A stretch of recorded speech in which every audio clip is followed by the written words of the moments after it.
What's going on, everybody? This is Jonathan White, and I gotta say that I'm super excited about today. Last week, we talked about the 5 things that's going to keep us average. Today, we're going to talk about the 5 things that is going to keep us broke. We don't want to be broke. So listen to these things. Take heed to these things I'm about to tell you. Number one on the list of things that will keep you broke is keeping up with the Joneses. When I say that, this one kind of really bugs me because there are a lot of people in competition with other people trying to keep up with the Joneses. They got a new car. Let me go get this new car, pay this fat car note, even though I really can't afford it. I make $40,000 a year. They got a $500,000 house. Let me go get the $500,000 house, even though I can't afford it. A lot of people keep up with the Joneses or try to keep up with the Joneses, even though the Joneses are broke themselves. Even though they broke. And they say, hey, they got this, let me go do it. And then they stay in a state of brokenness. We don't want to be broke. We want to make new decisions this year, right?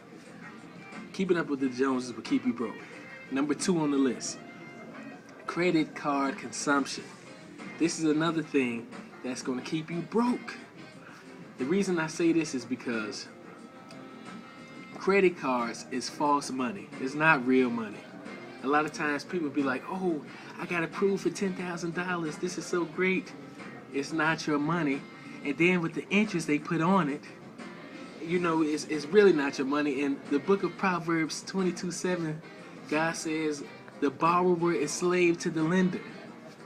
Trust me on this. Y'all might not take it from me, but God is smarter than us. So when he says the borrower is slave to the lender, trust me, the borrower is slave to the lender. Credit cards, cut them up. False money. Throw them in the trash. Number 3 on the list of things that will keep you broke is not having a written game plan. Or in other words, the dreaded B word, a budget. A budget is a game changer. If you're married, a budget can literally help your marriage. You and your spouse sit down, write a game plan up, shake hands, spit shake on it, and agree to a written contract that, hey, this is what we're going to spend. Or if you're single, write up a game plan. Write it up and tell your money what to do instead of wondering where it went.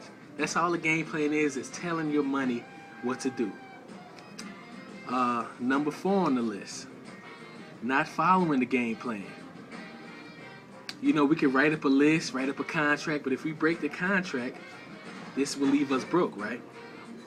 So follow the written plan that you all agree on. You and your spouse, or if you're single, write up a game plan and follow it to the T. Otherwise, you will be broke. Now, number 5, this one is super important. No emergency fund. The reason why this is important is because things happen. Kids get sick. They may need a medicine. Cars break down. Brakes go out. I recommend $1,000 emergency fund. When people don't have these funds, they wind up going to a payday lender, or they wind up asking friend, cousin, parents for the money. Now you owe them money again. Have an emergency fund to avoid being broke. This is crucial. This is so mandatory. At least have $1,000. If you don't, get $500 and put it in the account very fast. And final thing, to recap this for the day, I believe we all should, as a believer, this is my motto: give, save, and spend, in that order. God really honors that. I get my money, I give to him first, 10%. I save a certain percentage, and then I spend on the bills. But those 5 principles and qualities that I gave you earlier, follow those qualities to avoid being broke. This is Jonathan White, another episode. Peace out. God bless.